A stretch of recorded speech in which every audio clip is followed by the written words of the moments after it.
Hey, Jose, thanks for joining us today. As a way of getting started, give us a little background on yourself. Hey, so a little background about myself.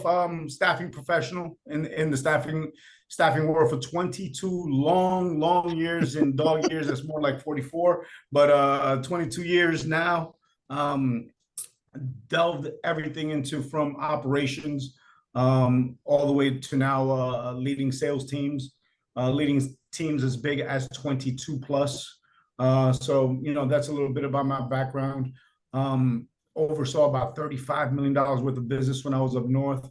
Right now, just pushing my teams now to understand and really love the sales cycle. My main purpose now, so many years into the game, is now to and I live by this credence of each one teach one, right? So we have, like your videos, it teaches people. So my purpose is to now teach the next generation of great businessmen and women, leaders and salespeople. And why'd you get into sales? So I always say everything is sales, everything. So Yeah, when but you add some are more than others. yeah, some more than others. I agree with that. But in the staffing world, in my world, they go hand in hand, right? Yeah. So recruiters have to sell the job to a potential candidate, right? So I started my career as a recruiter, and you have to be able to sell that job to that individual to accept that job offer, right? So you have to sell the company, where they're going, the pay rate, the salary, the benefits. You have to be able to sell that to a potential employee. Same thing with sales, right? So you're selling the company that you're working for, and you have to sell what our value to you is. What's our value proposition? What can we do better than others? What is the main thing that we can do better than our competition? What is it, right? So that's why I got into sales. And most importantly, I think in the last few years, I will tell you, Brian, is in sales, the my purpose is to give the value of being servient, serve my clients, right? We have to be able to serve our clients, and we have to give them something, right? And, Wow. salespeople always say, "What about me, me? Give me this, give me that." No, I'll give you a prime example right now. I have a client a prospect that I'm pitching, and I said, "Here, let me give you this for free, and then at the back end, we can talk about our agreement." And guess what? They bit. And since they bit, now guess what? Now our conversation is now leading into next steps and next steps, and then an agreement. Then at that point, let's close the deal. And now we're doing business. Well, that's it. And I think a lot of salespeople have that law of reciprocity backwards. They'll give once they get, but it doesn't work that way. No, you have to be able to tell your clients, hey, I'm able to give too. Like, what value are you going to give me? Oh, great, I'm going to sign an agreement, and now I got another vendor of the list of 500, right? So Yeah. we have to be able to be better for our clients. And how do you differentiate yourself in the staffing business? I got to believe that everyone's saying the same thing. Absolutely. So song and dance, that's the first thing that I get all the time. So I say nothing separates us. You know what separates us? One and one thing only: communication. Being able to communicate better than the rest. So if we're able to communicate, if you send me a text message, right, at 7 o'clock at night, I'm going to respond. If you send me an email at within reasonable hours, 9 o'clock, I'm in bed, right? But 8 o'clock at night, and I'm looking on my phone rather than scrolling along LinkedIn, right? You're looking at your email and you're saying, "Oh wow, this client needs such and such thing. Let me respond," right? Because they're going to appreciate that response time, and even if you can't get to it, say, "Hey, I see your email. Let me loop back with you tomorrow. Let me figure this out. I'll reach out to you tomorrow morning." Clients appreciate that. So the one thing that I would say to every salesperson out there is the ability to communicate better with your clients, and they will appreciate that a trillionfold. Because a lot of salespeople kind of put on a sales voice, a sales persona, Yeah, instead of, because people want authentic communication. Tell me yeah, what's really going on. yeah. Help me, really dig into what I'm up against and help me solve this. How do you teach that to your reps? S- Simple. You hit it right on the nose. Be yourself. If you go in there and, hi, my name is Jose Viltres, I'm from XX staffing, and I'm here, heidi ho. People read through that BS. If you walk in, I love icebreakers, right? So my thing is, make someone laugh, crack a Yeah. joke, be authentic, be yourself. Hey, one of my things, I always say that I have a little thing for every day of the week. So today I tell everybody, hey, happy Friday, Junior. So when they come up to me, Friday, Junior, it's not for, oh, Friday, Junior. I say, yeah, it's Junior and then Senior, right? Friday is Senior, because everyone, oh, and that's a conversation starter. So once you break the ice, but authentically, to your point, you have to be authentic, and you have to be able to make sure that you reach out to a person's inner self, so they can actually turn around and say, hey, I'm not the right person, but guess what, let me call such and such, and let me get you to the right person. Because that leads to that cycle is Yeah. always going to work, because they're going to see that you're really real. You're not a fake individual. You're not, and I hate to use this term, and this is why salespeople get such a bad rep, the used car sales guy, right? Walking, hi, we have a great Mazda on the lot over here. You have to be authentic, period. Yeah. And in your business, who is the persona you're selling to typically?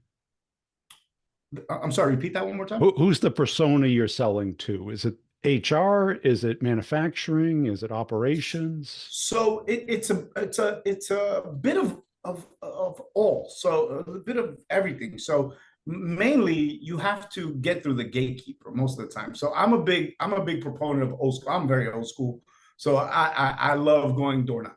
So that's a Copy. lost art. I know, I get it. Everybody's email this and email blasts and listen, you send 1,000 emails, they're gonna go into your junk box. Now, if you go and knock on a door and say hi, introduce yourself, put a smile on your face, and you're usually gonna get the first line of defense, which is the gatekeeper. So the gatekeeper will be probably the first person you got to make wonderful, wonderful friends with, because he or she is gonna lead you to the right person. Now after that, primarily it would be HR. HR. Now, yeah, so human resources is probably the go-to, whether it's a HR manager, director, or VP. Those are pretty much the decision makers at that point. They're the ones that are really going to sign your agreement and really get the functionality going through your firm and connecting the dots. So HR primarily, and then they lead into the plant managers, the GMs, and so on and so forth. So it's a trickle effect, but mainly the first line of defense is always for, I would say, primarily 90% of businesses that I deal with is always the gatekeeper, especially when you go door knocking. And how many doors do you knock per day? Or Ooh, so my cadence is my cadence, and my expectation of a team is 15 to 20 door knocks per day. wow. So yeah, so that is, so we generalize going to one general area, knock on those doors 2 or 3 days a week, right? Not because if you factor in the numbers, so you do 3 days a week, let's just say you hit your goal of 20, right? That's 60 door knocks in a week, right?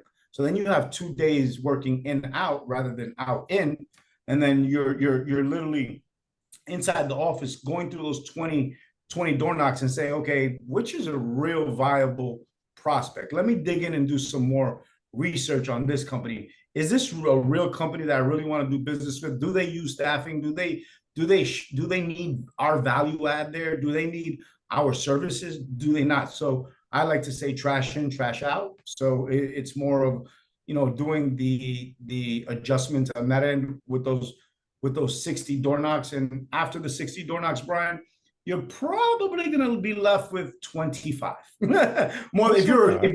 if you're a true sales guy and really dig in, or girl, and dig in, you're probably going to be left with 25 real prospects. And then you're going to dig even further and you're going to probably be left with 10. And out of those 10, if you're really good, you'll get 7 to 5 signed agreements out of that. And what makes a great rep in this space? What do you look for? So a great sales rep in staffing, or any sales rep, is, to your point, being authentic with yourself, right? Having the ability to communicate. If you can't communicate at any level, and it doesn't have to be a C-suite, right? You don't have to sit in a boardroom with a CFO or a CEO. You have to communicate with the ground, on the boots on the ground personalities, and then make your way up, right? But the ability to communicate, and the most important thing, the ability to follow up on a cadence. So salespeople have a very closed mind, and what I say by that is they look at a target and then they look at it and okay, and then they move on, right? And then they go, oh, wait a minute, let me look at my CRM, right? Let me see if my CRM has a follow-up on it. Oh, I forgot. No, you forgot because you're not communicating effectively with that prospect. Because if you are communicating effectively with that prospect, you're constantly having communication, and you won't need to forget. You don't need to go back to your CRM, right? You always communicating, and that is one of the keys, and the follow-ups. So those are the things that I feel, my opinion. Well, that's it, because money motivated people don't forget about money. It's like, I never forgot about a deal. Correct. Exactly right. You want to close the deal, right? You want to make sure that, and especially if it's a pretty big deal, right, Brian? So it took me, one of my largest accounts that I closed fairly recently, by the way, is about a $5.5 million account yearly, right? Year over year.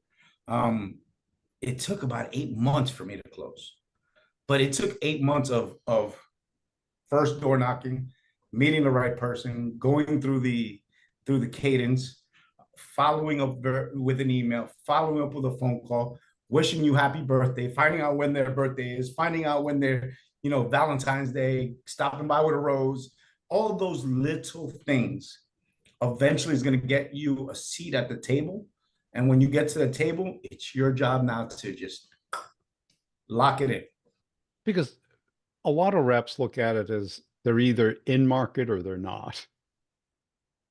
And Yeah. that's the wrong way to look at it, because all your door knocking, they all have staffing requirements. Maybe not today, but tomorrow and the next day. So it is about that know, like, and trust that you're building up with them.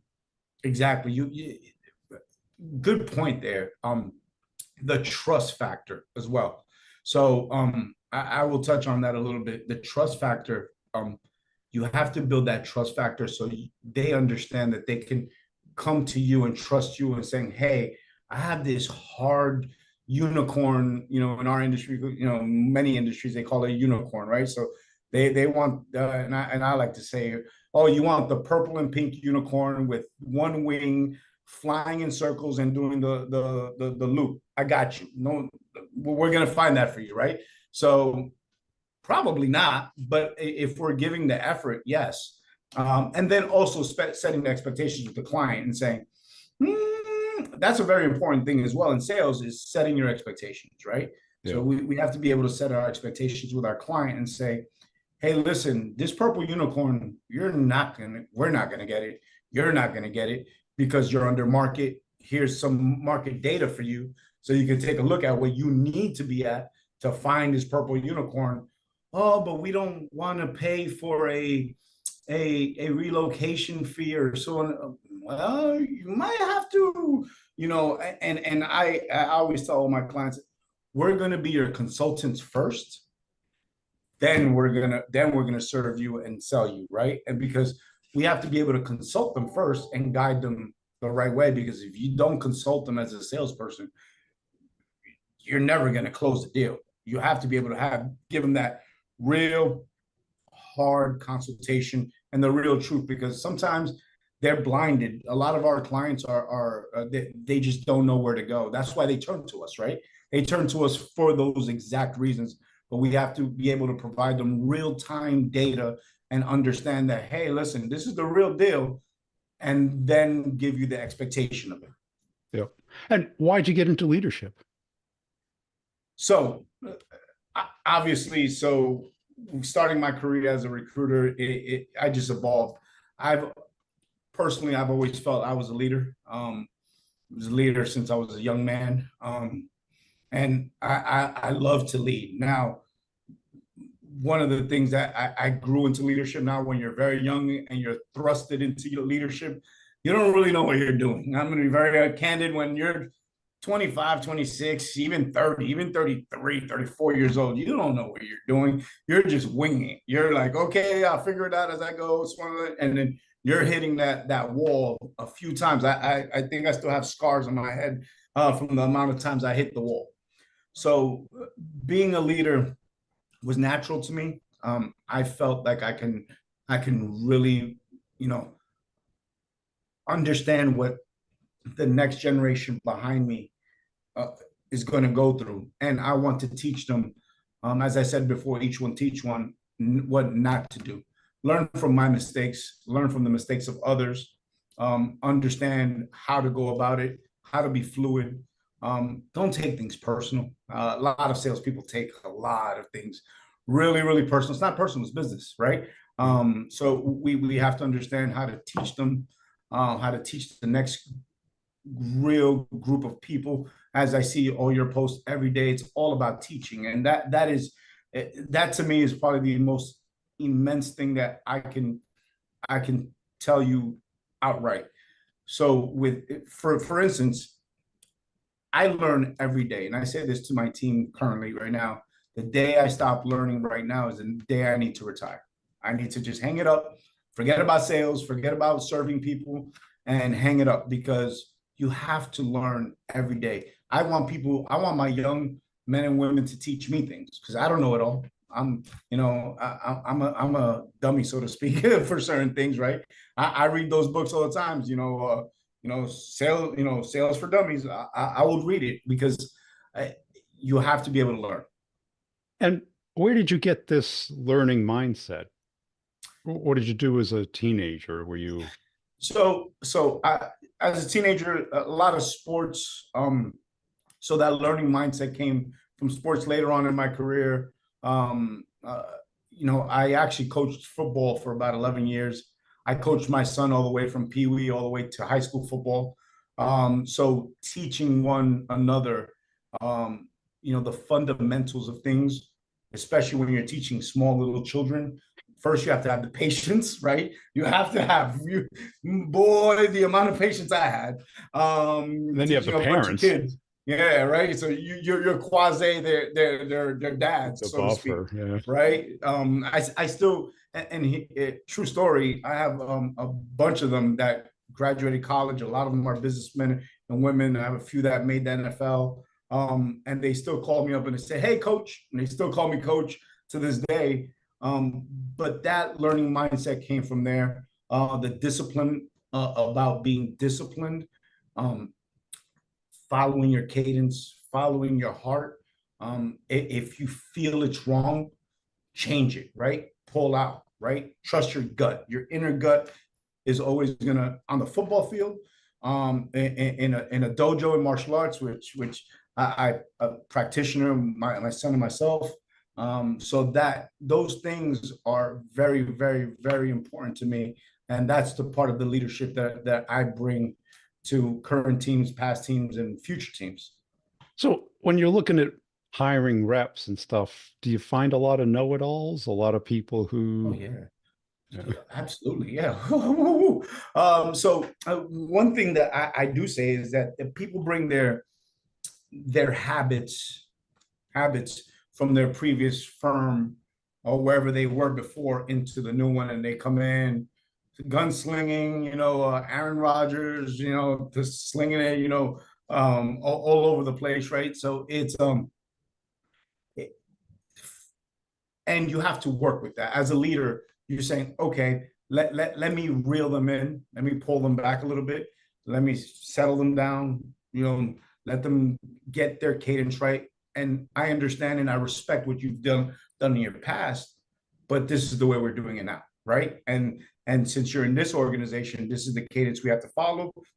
And I would love to hear about what you did in the past, because maybe I want to implement some of those things here in this organization, because some of the things that you've done in the past, maybe I'm not doing them, and I want to learn from that, right? So I want you to Yeah, help me sure.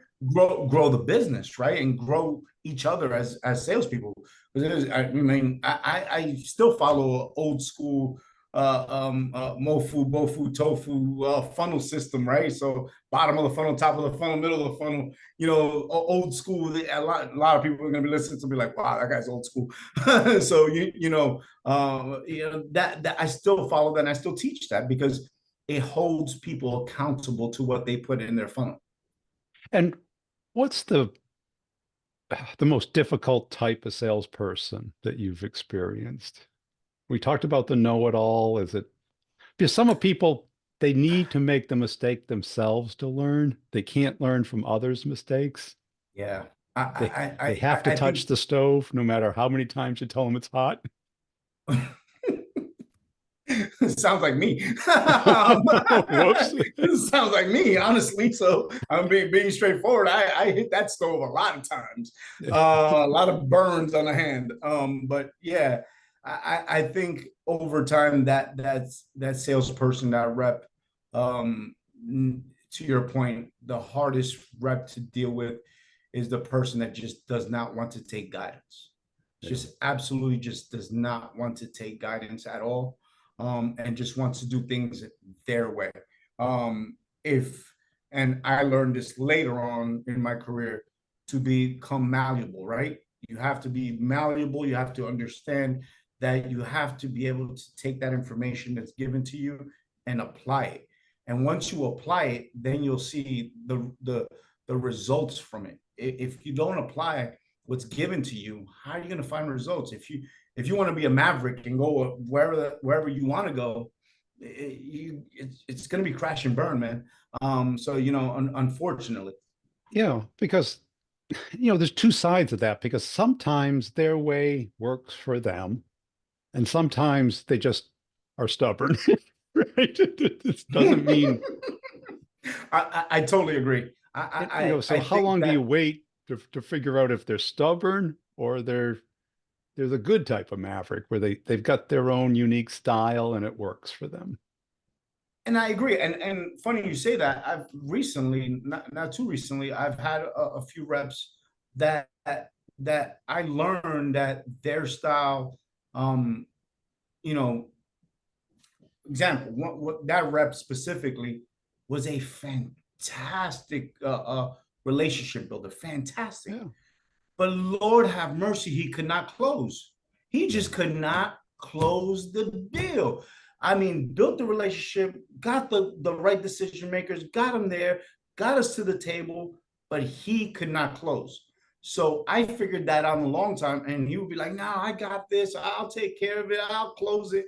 And then that's when you put the expectation, right? And you say, "Okay, hey, Joey Bag of Donuts, check this out.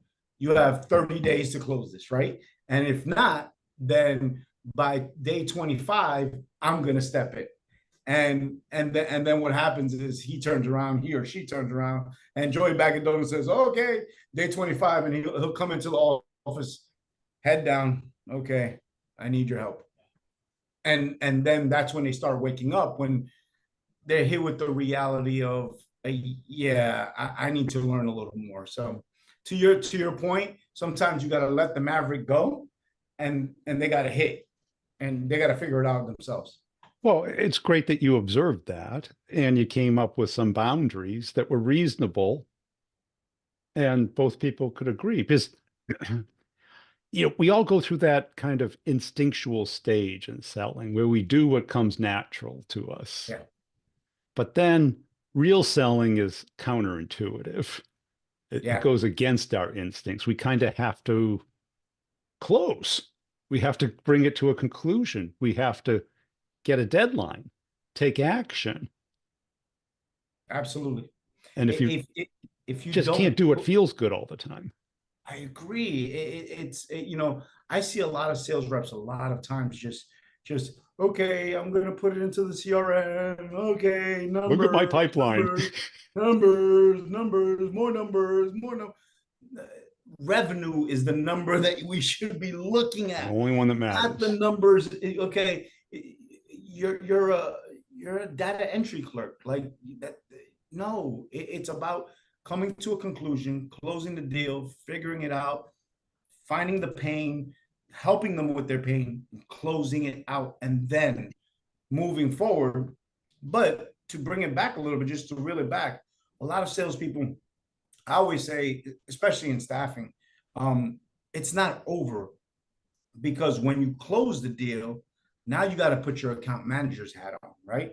Because now you have to manage that account, because okay, now you're giving it to another department, right? To operations to fulfill and fulfill their needs. But if you're giving it away to another department as a salesperson, you have to loop back. And that goes back to my previous about follow-ups, right? You have to put yourself on a cadence to come back and say, okay, now I got to manage this account because that's my revenue. That's my money. And a lot of salespeople don't realize that if you lose that account and you don't follow up with them on a regular basis, there's a possibility you don't know if you're doing the right thing or the wrong thing. Right. Because they're only going to tell you when it's the wrong thing. Right? They Absolutely. don't call you up to tell you you're doing a great job. They Nope. call you up Not something messed up.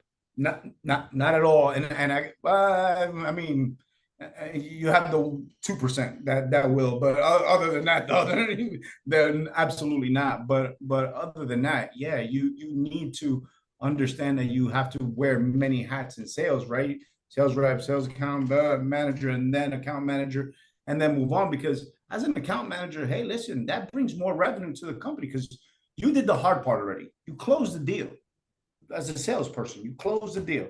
Now, what's the follow-ups to bring in more revenue?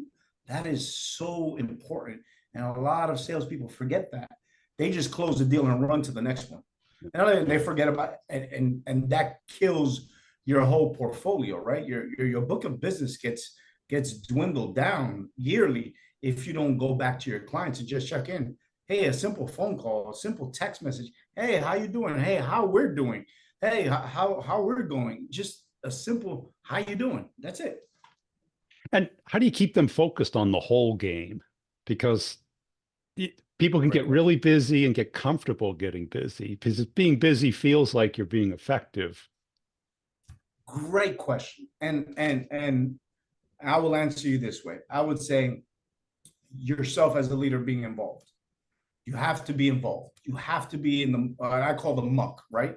You have to get down in the muck with them. You have to go ride-alongs. Jump in a Yep. car with them. Let's go. You know, half a day. Let's drive around and let's go do what we got to do. Let's go visit some of your clients. Let's go. Let's go see how you're doing. Right. So as a leader, you have to be able to be in the muck with them. You have to be able to feel what they're feeling. You can't, as a lead, a lot of leaders, and I will tell you this, Brian, a lot of leaders sit on a perch and look down, right? And they say, okay, Joy Bag of Donuts, Jenny Bag of Donuts, let me see what you're doing. Let me check the CRM, right? And if you're not involved, you know, daily or every other day or weekly, you're never going to be a successful organization. Last but not least, continuous training. I gotta tell you, man, like, you know, a lot of salespeople they do a 1 2 day training, and They think they're done. and they're like, okay, go Go little out to the Padawan, wild. go, yeah, go little Padawan, go, like what? How do you expect them to succeed? You have to, Brian, you have to bring these people in on a weekly basis. And Listen, I'll sit in my conference room with the entire team, and okay, every single one of them in the room. How was your week? Great. How was your week? Great. What's your wins? What's your losses? What's closest to the fire? What's this? What how many objections did you have? What's the pushback here? Oh, I see this is on the bottom of your funnel. How close are you with here? What can I do to help you? Simple. And then we'll go through that whole training process weekly. And that is something that is so important and what lacks in a lot of organizations Oh, it's the that number we one thing. need.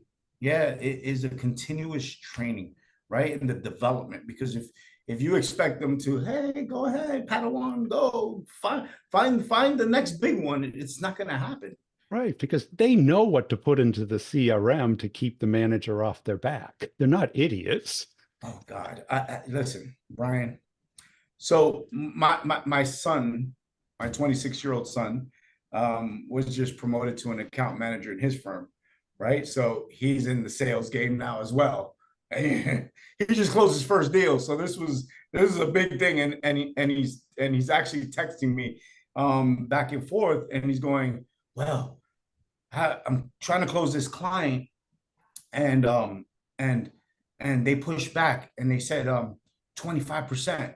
Say can't, and I'm like, and I'm gonna stand my ground and say, no, it's only 30%. I'll say, I said, hey, you're gonna lose the client. So this is what my suggestion is to you. I'm texting back and forth and I'm going, okay, you're going to match the deal, right? But what you're also gonna do is asking for 1 year of exclusivity because you're a better firm. You're larger, you're this, you provide service, and you're gonna get me.